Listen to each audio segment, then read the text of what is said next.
Hello and welcome to another episode of the World War II podcast. I'm Angus Wallace. Last year I considered an episode of the show looking at Pan Am, one of the pioneers of intercontinental flight. I thought it might be interesting to explore where industry intersected with the military. In the end I decided against it as I felt the link to the Second World War was getting a bit tenuous when I read my notes back. But at the end of last year, aviation historian Mathew Chapman sent me over his MA thesis, which is titled The Evolution of Professional Aviation Culture in Canada, 1939-45. In it, he outlines the development of the British Commonwealth Air Training programme in Canada.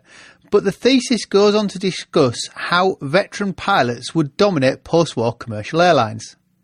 If you were an air passenger in the 50s, 60s, 70s and into the 80s, there's a good chance your pilot was a World War II veteran. Take Concorde, the most famous passenger plane. The first man to fly it, Brian Trubshaw, he was in Bomber Command and flew Lancasters and then transports during the war. And if that is not interesting enough, the retirement of these veteran pilots led to a re-evaluation of the relationships between the aircrew. The effects of which, as my wife has pointed out, were so fundamental that they have been introduced in the health service here in the UK. But before we get to looking at the World War II and the RAF and the CRAF training programme, I'd like to remind you that this podcast is brought to you with the help of listeners like yourself who support the show via Patreon. At patreon.com/WWII podcast, you'll get a quick video of me telling you all about the podcast. I not only post all the episodes there, though you can also get them on Spotify, Apple Podcasts, Google Podcasts and loads of other places, but I also post for patrons extras, bits of interview that might have ended up on the cutting room floor. If you need more World War II chat, why not sign up to be a patron? $1 or $2 from each of you goes a long way to helping me find the time to put the show together. So that's patreon.com/WWII podcast. Matthew, thanks for joining us. So I'd always assumed with the outbreak of war that when the Air Force had to expand, I guess we're talking about the Canadian Air Force in this instance, that the new military pilots were recruited from existing commercial pilots. Is that where the first sort of tranche, the first wave comes from? The answer to that is no. You would think it would be. Logically, it would seem like it would make sense. The reality was there was very little forethought that went into what became the British Commonwealth Air Training Plan, which is maybe typical of interwar period, forgetting the lessons learned from the previous war and figuring out, okay, war's on the horizon. How do we deal with this? The airlines in Canada were very small at the outset, or just prior to World War II. Trans-Canada Airlines, which was our national air carrier, a government-operated air carrier, was quite small. In fact, by 1939, there were only 54 pilots, and we were flying around 21,000 passengers a year. There's many reasons for that. Logistics in Canada are such that you do require a lot of ground support to be able to support a transnational air carrier. And there just wasn't obviously that much money in the interwar period, especially obviously with the Depression. So anyway, very shortly before World War II began, we started to have the bright idea that, okay, war's on the horizon. We should probably think about this more seriously. But when war broke out and when the BCATP, the British Commonwealth Air Training Plan, was brought in, to answer your question, the airline pilots in Canada, many of them did, in fact, want to join the RCAF or RAF or any military branch of the service. And they were either denied that opportunity by the RCAF, who was working with, obviously, Trans-Canada Airlines as a national carrier, for a couple of reasons. One, they needed them to keep operating this very small airline, which serviced, mainly dignitaries, politicians, the people running government. So they needed them there. There were a few that were brought into the BCATP. Logically, to me, they were sent to go basically fly around air observers and navigators and air gunners, and not used to train pilots. It's not entirely clear exactly why that was the case, but there was definitely a C.D. Howe who was our minister of, it was munitions, I got that wrong, but industry essentially, at the beginning of the war. He worked with Transcan Airlines to kind of quell their fears of losing all their pilots. And so I think they thought if they sent these guys overseas to fly Spitfires and Hurricanes, that there would be a wave of people wanting to do the same. So they wanted to kind of temper them down and not allow them to do that. So they kept them in the in TCA, and otherwise, if they were to bring them into the BCATP, put them in fairly menial roles, to be honest, which was surprising. So did some of the other next tier down pilots sort of come in to volunteer, and did they become the instructors? And when are you going to get, if you have to find instructors, where did they find instructors from? Right. So that was the problem. So immediately at the outbreak of war, the government, quote unquote, reactivated World War I flyers, but not to fly. They reactivated them to interview potential candidates for the British Commonwealth Air Training plan to determine whether or not these new candidates may be good candidates to fly. The pilots that were brought on at the very first stage were civilian instructors and bush pilots. There's a great movie, if you ever get the chance to see it, called Captains of the Clouds. That was a wartime propaganda film that kind of documents, to a reasonable extent, what kind of did happen with all the drama that they threw in. But it was bush pilots that were brought in to conduct the initial training. A lot of them did have in fact, or most of them, I think, did get their training in World War I. So there were older fellows by that point, but they had operated in this bush pilot, atmosphere, which was unique. It was definitely not long distance airline, travel as we know it today. It's getting in and out of small airfields. It's pushing limits. It's getting a passenger through the weather that maybe someone else might not want to get them through.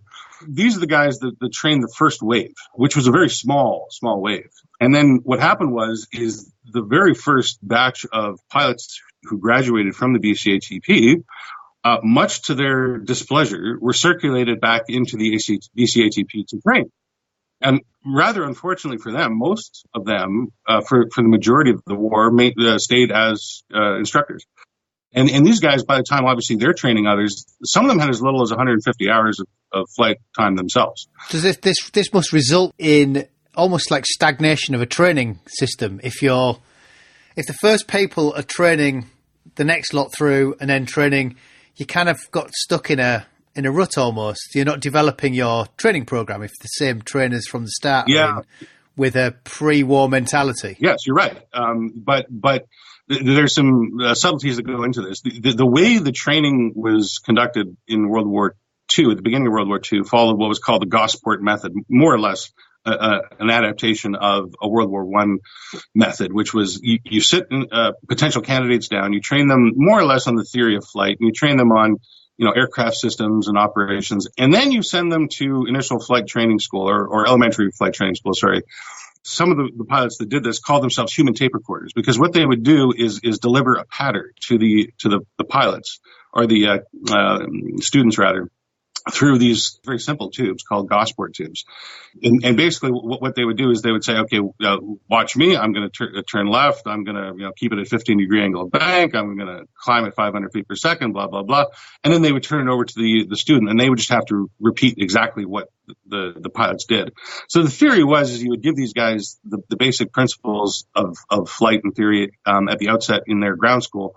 And then instructors were literally kind of, by modern day standards, a strange instructing autopilot, which would just guide people through it. So at the time of the initial outset of the training plan, the idea was you didn't really need highly skilled aviators to teach the principles of flight. Now, this was an elementary flight training school. Pilots who went through this, were trained on single engine aircraft, most famously the Tiger Moth. And then you would be sent on to a secondary flight training school where you would then be more or less type rated on the type of aircraft you went on.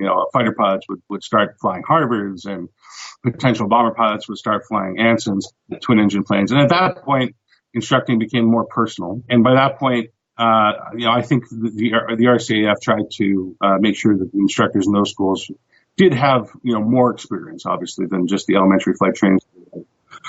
But nevertheless, at the outset of the war, it was problematic. Definitely by the end of the war, the type of pilot that was required in the RCAF and RAF and the Commonwealth Air Forces generally was a type of pilot which is much more like a modern airline pilot. Dealing with very complex systems, very complicated aircraft, flying instruments basically, which is at night or in clouds, and none of that was what was really taught. Or I should say, no one really had that experience at the outset of the BCATP that was training the new recruits. Well, I wondered if that's because in 1939 they were expecting to fight very much like the First World War again, because let's face it, these big bombers were still, they were still brand spanking new. I wondered if people were, I think, why did you use the phrase, the Canadian, expecting to be the sort of Canadian Red Baron? Everyone was believing themselves to be almost like the next Billy Bishop when it came to the Second World War. Yeah, I think the popular mindset was very much that. I don't think if you asked, Joe Smith, Canadian, what, the air war in World War II would look like in 1939, they would probably talk about dogfights and fighter aces. Billy Bishop was a great recruiter in Canada, and of course he was our top ace. And there was a lot of media that followed him around. But I think very few of them would have thought about, bombers. Now, from a policy perspective, the RAF and, at least a portion of the RCAF kind of top brass did realize the bombers would be a major player in the Second World War. But again, when 1939 struck, and then in 1940, we're talking in 41, the Battle of Britain has now happened, and it's still very much a fighter war. The initial training was I think, directed at trying to put guys into the seats of fighters to defend the homeland, and Britain. And it wasn't until 42, I think it was October 42, that the British Chiefs of Staffs got together and said, okay, we're going to make the bomber the main weapon. And then they did the math, or they really seriously did the math at that point. And they realized, okay, we really have to change what we're doing here, because we're not producing the type of pilots that we need for that. And so the BCATP shifted fairly dramatically in 1942 to focus on training bomber crew. But, up until that point, legitimately, they had been focusing on mainly a different sort of flying for obvious reasons. So there was an adaptation that had to take place. There's a lot of instructors crashing, especially in low-flying incidents. Is that because they're attempting to train people to fly low, or? Well, no, not really. The majority of accidents, a slim majority, but a majority of accidents in the BCATP during the war, the plane was being flown by an instructor at the time of the crash. And part of it goes back to what I was saying before, is you have these instructors who joined up, who volunteered at the very beginning, gung-ho, ready to fight the Hun. And all of a sudden, they realize that's not going to happen. They're stuck now in Canada training people to go fight, right? They're frustrated and they're bored to hell, because we're talking about this Gosport method again, which is just rote repetition, the same thing over and over and over again. And these guys wanted to do the dogfighting. And so whenever they got the chance, just boys will be boys, mainly, and I think understandably to a degree, they wanted to see what they could do, test their mettle, and also prove to others what they could do. But it also stems from, the training that even they received at the outset, which was, it was regimented, it was very discipline oriented, but there was an expectation of a degree of risk taking and bravado that was reminiscent of World War I flight training, which is where people were literally expected to do low flying. And when we talk about low flying, we're talking about buzzing the tower or buzzing, flying on the bridge. There was a famous story in Hamilton, and whether or not this is necessarily true, the details of it true, I don't know. But apparently there was a building in Hamilton where women would sunbathe, and in various states of dress. And so the fellows around that area made a habit of doing low passes to try to buzz these girls. Unfortunately, in the BCATP, the insignias on the wings were quite easy to spot. So a lot of these guys got in a lot of hot water for doing that. And they developed all the methods of, okay, well, if we approach from the sun and we then zoom out at low level, no one's going to know who we were. And anyway, but there was a lot of risk taking to show off in part, but also to hone your skills. And of course, when instructors are doing this, inevitably some of it's going to be passed off to the new recruits. A few of the fellows I interviewed recounted stories of, their first flight in elementary flight training school. They understood they were going to go up and do the Gosport pattern, and the pilot said, "Okay, we're just going to do something, before that." And they would go over and buzz their girlfriend's farm, and then land in the field and have a picnic with their. I mean, this is the probably the exception to the rule here, but. Or otherwise do different routes and other things, and then let's do this Gosport pattern thing. So it was an unorthodox start, and it was everyone really adapting and by the end of the war, all that had shifted dramatically. So do they start cycling back through pilots who've had combat training? Is that how these original instructors are then slowly replaced? The recycled pilots from operations who came back to Canada. Some of them did come back and instruct, but most of them who maintained involvement in the air training scheme were involved in a selection and assessment kind of testing. Pilots would come before an elementary flight school testing a kind of a battery of these wartime, experienced pilots who had gone through the thick of it. And it was a nerve-wracking experience for these new pilots because it was clear that these guys that they were talking with across the table, were more or less their same age, but came off as being very old men, very experienced, very somber. And they asked questions of the new recruits to try to gauge, what their mindset was and what their skill level was and what they understood the war to be. And at that point, there was a lot of weeding out that happened. So the knowledge filtered back in from that perspective, and then throughout the entirety of the BCATP, the syllabus was constantly updated based on experiences of overseas. But there was definitely not a wholesale replacement of instructors at the BCATP by wartime pilots. The BCATP more or less would create its own instructors, and there were senior instructors and check instructors who did have wartime experience. Who guided this whole process, but it was definitely there wasn't like a cycle where wartime pilots would come back and instruct new recruits. That was not typical. So it's slow evolution, and rather than a sort of a quick realization and they did something to change it, it just slowly improves as the war. Is there a culture of slowly improving? Are they open to improvement as well? I mean, I guess that's another thing. Yes, very much so. To a degree, it was a slow evolution, but I mean, it was still, in relative terms, a very rapid evolution. Obviously, because we're only talking a few years here, and really the thing that drove everything was the sheer number of fatalities, not only in overseas actual combat, but in training, both at home and abroad, operational training units. Where guys were not up to the snuff. They didn't know how to do the type of flying that was required once they got into operational training units and operations in Europe. And that was mainly due to a lack of instrument training. So during this whole period, the fatalities kind of rapidly prodded along the evolution of a course syllabus and the way instructors were told to teach new students to try to, as quickly as possible, address what was happening.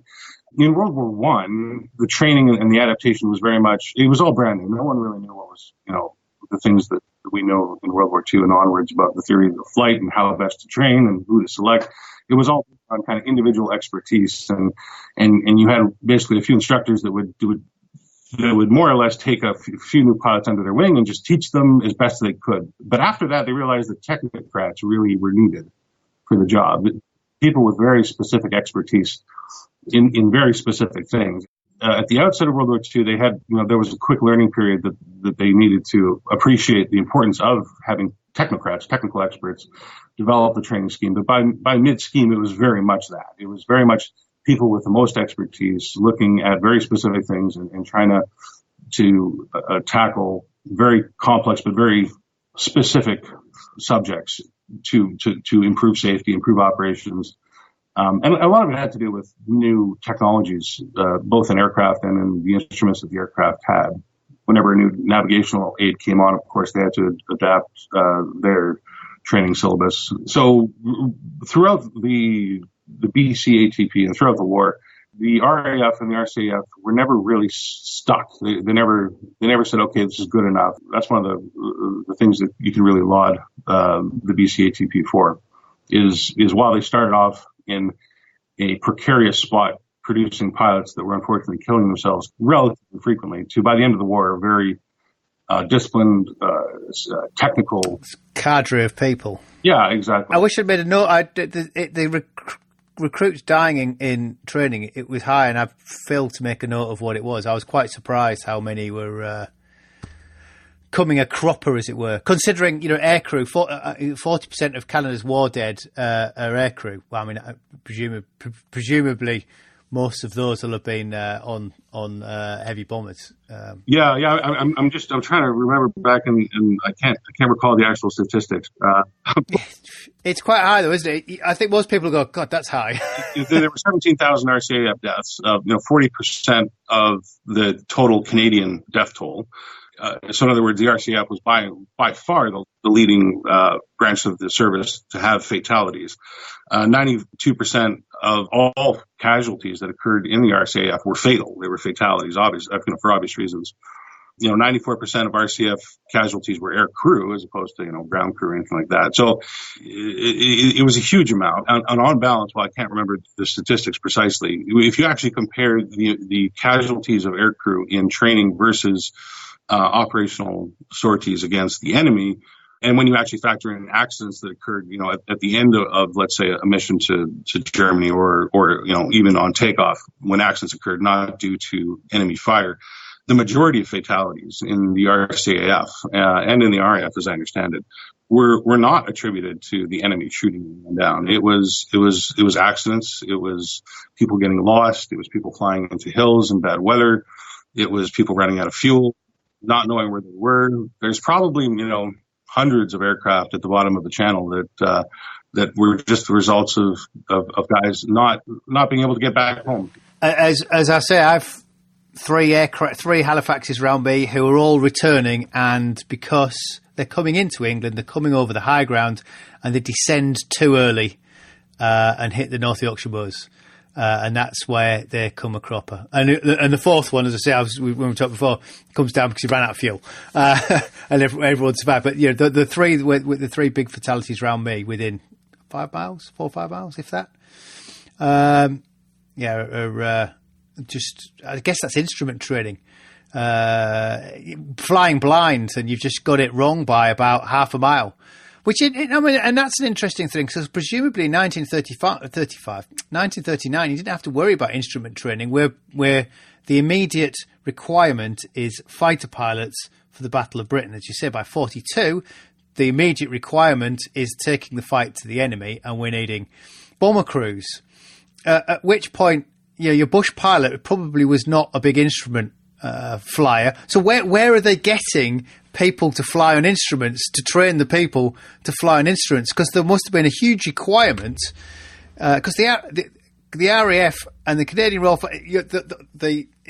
as an umbrella group, the whole of the Commonwealth Allied Air Force is massive, and there are a tremendous amount of people required. Yeah, well, this is why it's fascinating and illogical to me why airline pilots weren't more used at the outset, because of course these guys did have instrument flight training, and the instrument flying is a combination of relying on your instruments to get from point A to B, and then there's also the navigational aids you have to know how to operate and dial in a signal. And during the war, they had a fairly rudimentary system known as G, which was able to guide pilots around on straight lines, basically. But in the pre-war period, there was some attempt to send some RCAF crew to the United States to get some instrument training. But again, when you're talking about only 54 pilots at the beginning of the war, that's not going to do much. But to the Canadians' credit, they in 1937 were really among the pioneering nations to adopt the Link trainer, which, if you don't know, if you Google it, it's this very odd-looking contraption. It's kind of the world's first aircraft simulator, a mechanical simulator, where you get into this thing that very faintly resembles a aircraft. It's a box that you kind of contort yourself into, and it has an instrument panel in front of you. And you're supposed to basically just fly this thing by keeping the wings straight and level, and climbing and descending using your altimeter and compass, and it's all mechanically operated, and there's a whole series of dials. I mean, for the time, it's an ingenious contraption. And this was the device that was ultimately used to train most pilots for the majority of their instrument training on. And by about 1942, the Canadians realized that, hey, this is actually a kind of a good testing method for accepting new pilots. Let's just throw Joe Schmo into this linked trainer and see if they can, keep themselves alive. And the system is basically an instructor would kind of guide them through 2 exercises, and then the third exercise, it was up to the individual to try to not kill themselves in this linked trainer, simulated.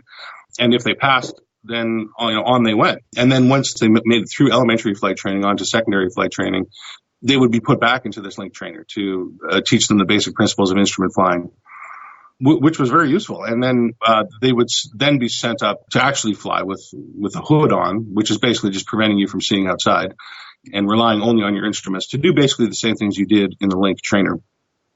Now, unfortunately, when you compare the training of the British, the Canadians, even the New Zealanders and the Australians, the Canadians seemed to fare worse when it came to being able to operate on instruments once they were sent to Britain into operational training units. By the end of the war, this changed, but a lot of it, I think, had to do in the early and interwar period with the culture at the BCHP at the time, where there's lots of stories of guys going up to do quote unquote instrument training, and off comes the hood and they start, formation flying and dogfighting.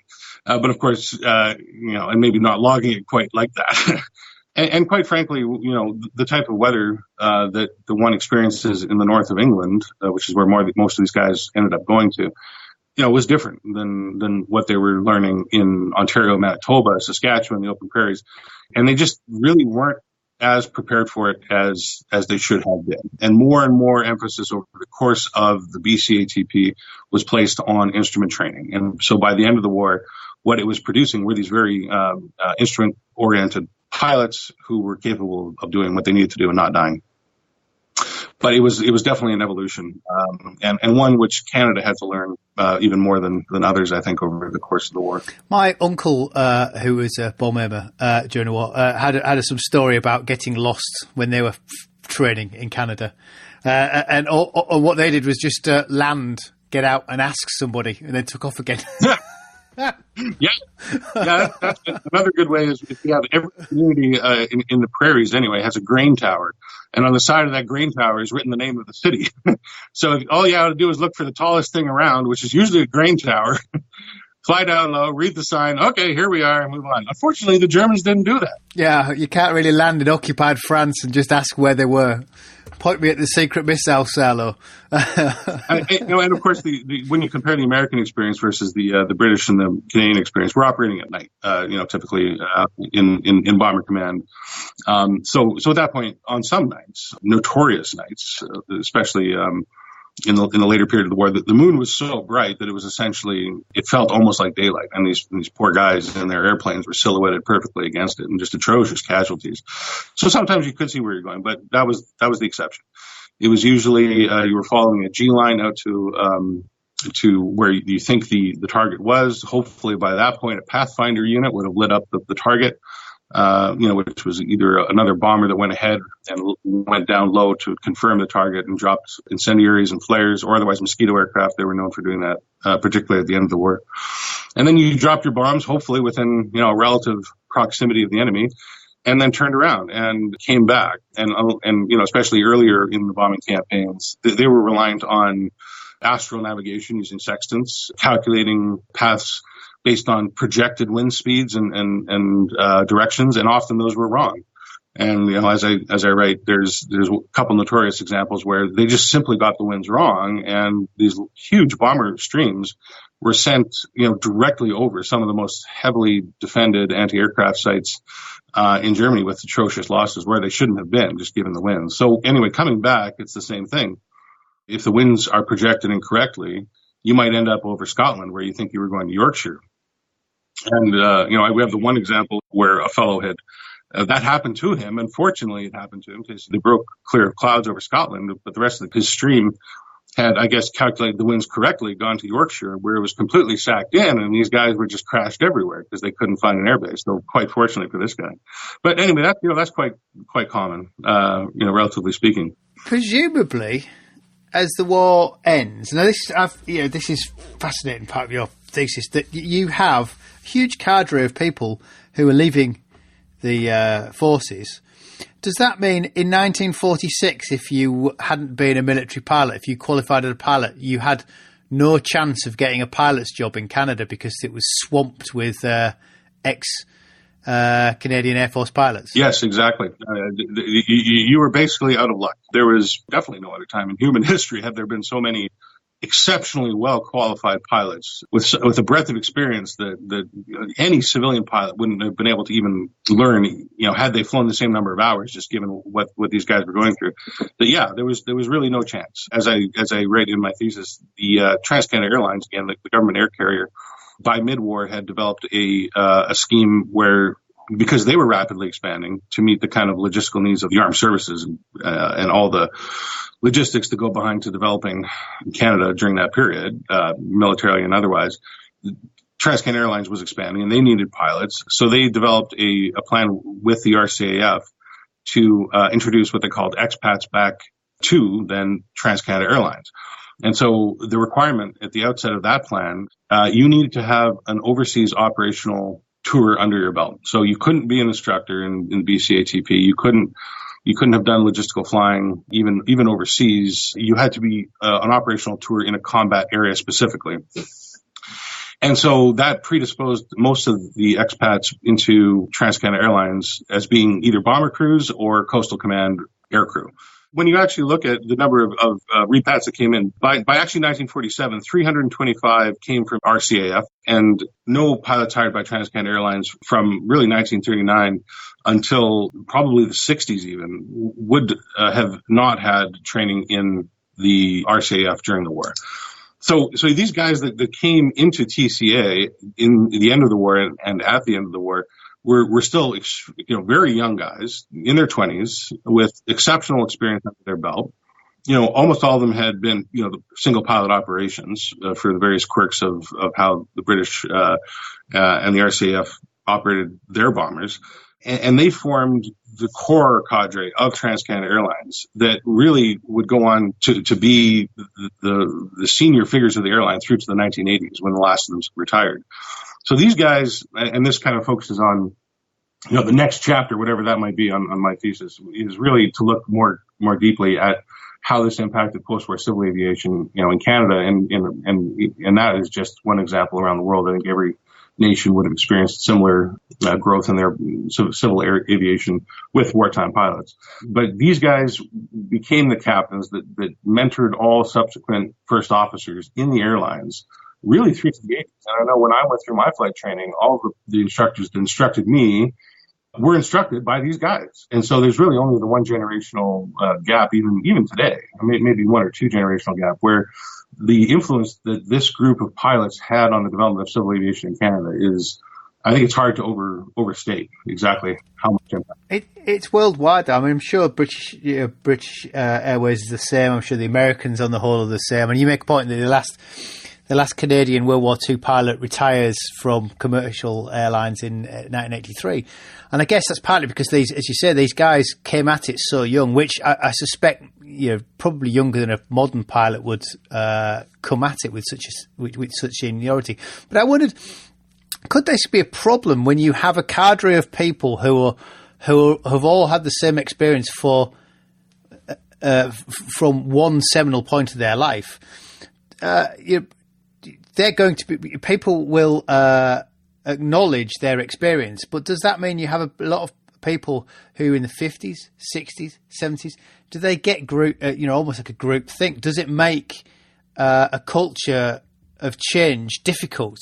When, let's face it, aviation changes dramatically through the 50s, 60s, 70s, and into the 80s. Yeah, no, absolutely. I think this group of pilots did yeoman service in the development of civil aviation, around the world, regardless of what country they were in. And they did all adapt during those periods to the rapid advances in aviation technology. And it was no doubt their wartime experiences at learning rapidly and adapting rapidly that made them good for that job. But nevertheless, despite all that, there is a flip side to it, which is what you're, I think, kind of alluding to, which is that you do have a very focused culture of fellows with with shared experience who flew, again, in the Canadian context, primarily single pilot operations, who were then tasked with flying in multi-crew environments where not only was there obviously a co-pilot, there was typically a flight engineer as well, but there were flight attendants, there's air traffic controllers, there's engineers on the ground, there's technicians. Not to say they didn't have a lot of these in the war, but what it means is that as post-war aviation kind of developed, these guys who were really kind of earned their stripes in the war, saving their own butts in the airplane, kind of brought that philosophy with them, which is that, what I say goes. I'm the captain. I know what I'm doing. I've shown the world that I know what I'm doing. And so you're going to have to just learn from me.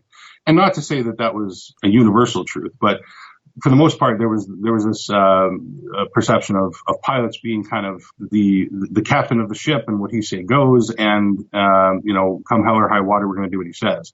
And so in the post-war period, there were a lot of accidents that occurred due to human errors, and a lot of them were human errors that either were communicated to the captain or otherwise should have been communicated to the captain but weren't.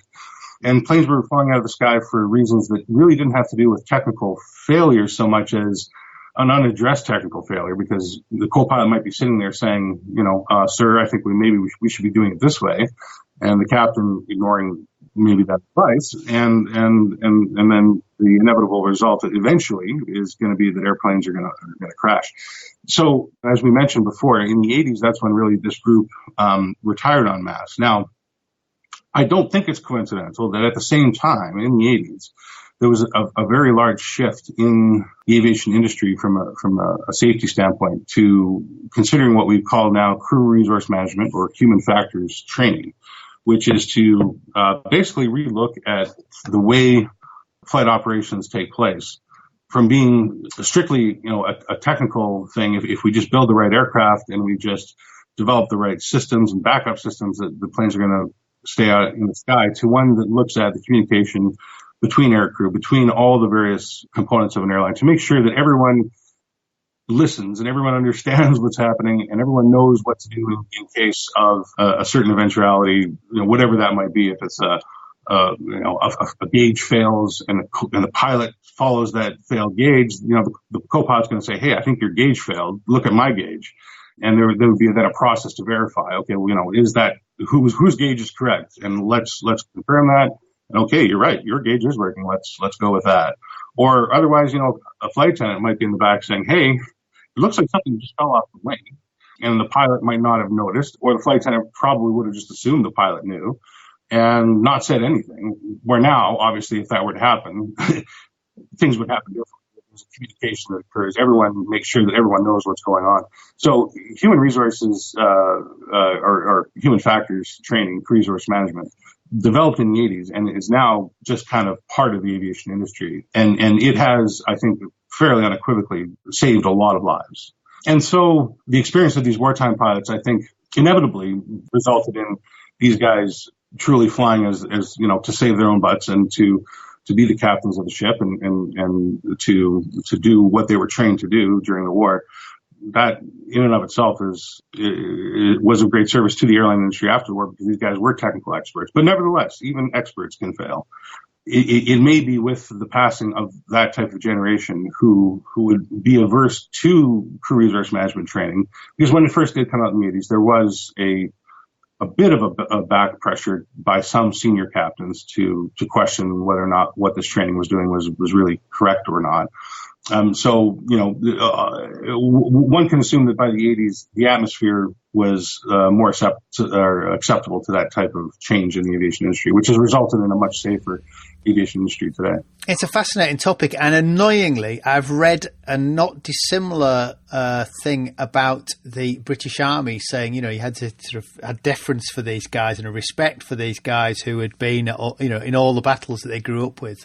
But actually, this sort of groupthink meant that, to a certain extent, it stopped things developing. And annoyingly, I can't remember where I read it. Otherwise, I'd pontificate longer about it, and I end up misquoting. If I carry on now, I'll misquote it.